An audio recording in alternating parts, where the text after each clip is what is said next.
أنت يا أيها الإنسان أحيانا ينزل عليك الله تبارك وتعالى مشكلة في بيتك مع زوجتك، مشكلة مادية مالية صحية اجتماعية وظيفية تعليمية، أي مشكلة، فتلجأ لمن؟ للبشر، تلجأ لقوتك لنفوذك، فيذلك الله ويخليك الله سبحانه وتعالى بين يدي الناس، ويخليك الله عز وجل تحت رحمة الناس، والناس رحمتهم لو اجتمعوا كلهم والله ما يعطوك رحمة من رحمة الله تبارك وتعالى.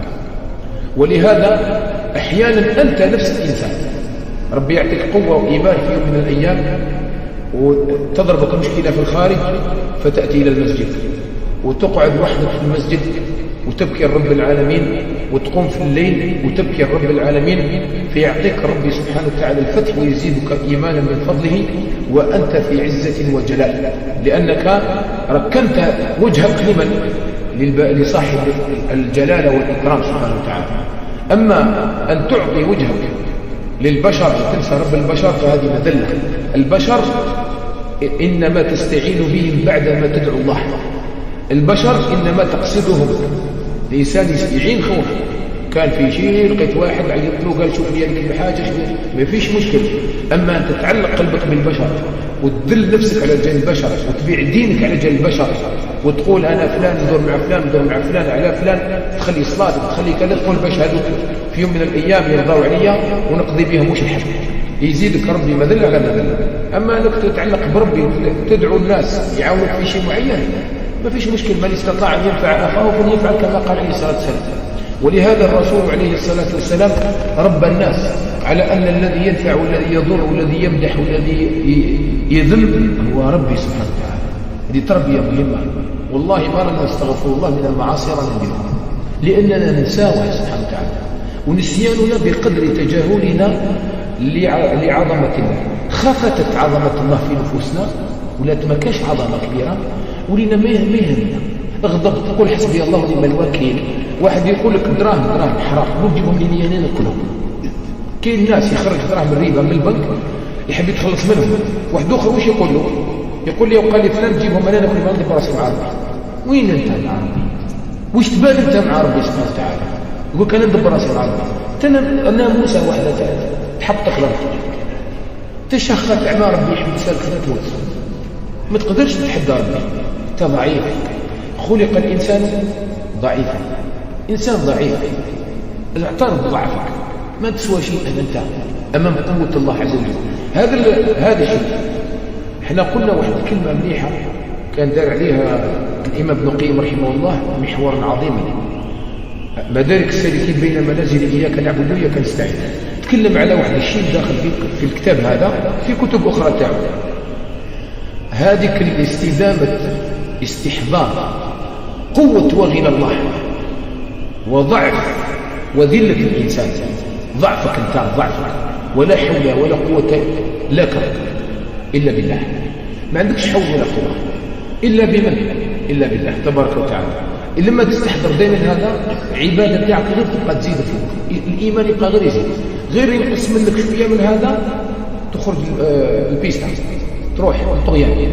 ان الانسان لا يطغى ان رآه استغنى، غير تنسى باللي ربي غني وانت فقير وتقول انا تخرج. بمجرد شوف نعاود لك ونكرر لك، الانسان قوي بربه، غير يقول انا يتخلى عن الله، لا يتخلى عن الله. لانه شوفوا الصحابه رضي الله عنهم في بدر شحال كانوا؟ 300 واحد، حاجه قليله، والاخرين شحال؟ اضعاف ترونهم مثليكم راي العين. شوفوا لطيفه شوف قدامهم العده، وعدوا النبي عليه الصلاه والسلام العده تاعهم قليله جدا، اعدوا شيئا قليلا، ما عندهم والو، ما عندهم سلاح ولا خيول، العدد لا يقارن ما بين جيش الكفار وجيش النبي عليه الصلاه والسلام في بدر.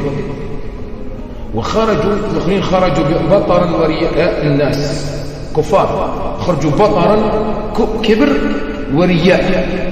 والرسول عليه الصلاه والسلام واش خرج وهو يبتهل إذ تستغيثون ربكم. شوف الآن فرق بيناتهم، شوف اسمع مليح. هذا الجيش ذكرناه في السيرة النبوية، هذا الجيش كيفاش خرج؟ رسول الله صلى الله عليه وسلم فوق الدابة وأبو بكر ينظر إليه وهو رافد يده حتى الرداء يطيح ويبكي الرب، يبكي.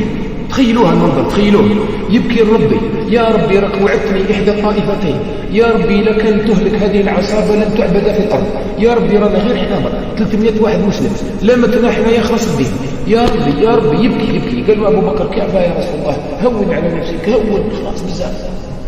إذ تستغيثون ربكم فاستجاب لكم. جاءت الملائكة، جاء المدد من الله، ما جاش المدد من أمريكا ولا من روسيا، والله من الله، من الله. إن ينصركم الله فلا غالب لكم وما النصر إلا من عند الله.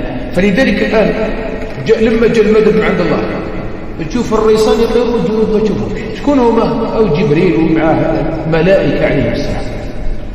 بصح هذا الاستمداد هذا تاع الجيش هذا السماوي كيفاش جاء؟ إذ تستغيثون ربكم فاستجاب لكم أني ممدكم. ما أعطاكش حتى استغثت بالله، قلبك حتى متعلق بالله. الجيش هذاك الجيش، اسمع مليح، الجيش هذاك هو نفسهم الصحابة هم والقائد هو رسول الله صلى الله عليه وسلم. بعد سنوات في حنين قالوا لن نغلب اليوم من قلة، شافوا روحهم 10,000 جندي، هم الصحابة نفسهم، نفس العباد ربي واحد يغلب بهم مثل ثاني في حنين، نفس الصحابة معهم القائد. من غيروه القائد؟ ما غيروه، هو نفسه الرسول عليه الصلاة والسلام القائد. وش اللي تغير؟ فلولا إذ تستغيثون ربكم. اليوم قلتم لن نغلب اليوم من قلة، رانا غاشي، رانا 10,000 أكثر من 10,000 في حنين. ويوم حنين إذ أعجبتكم كثرتكم. شوف كيفاش تبدلت الحكاية. اللي هي كنتوا تستغيثون كنتوا قلال، وهنا يراكم أعجبتكم كثرتكم. ربي قال لهم: ويوم حنين إذ أعجبتكم كثرتكم فلم تغني عنكم شيئا وضاقت عليكم الأرض بما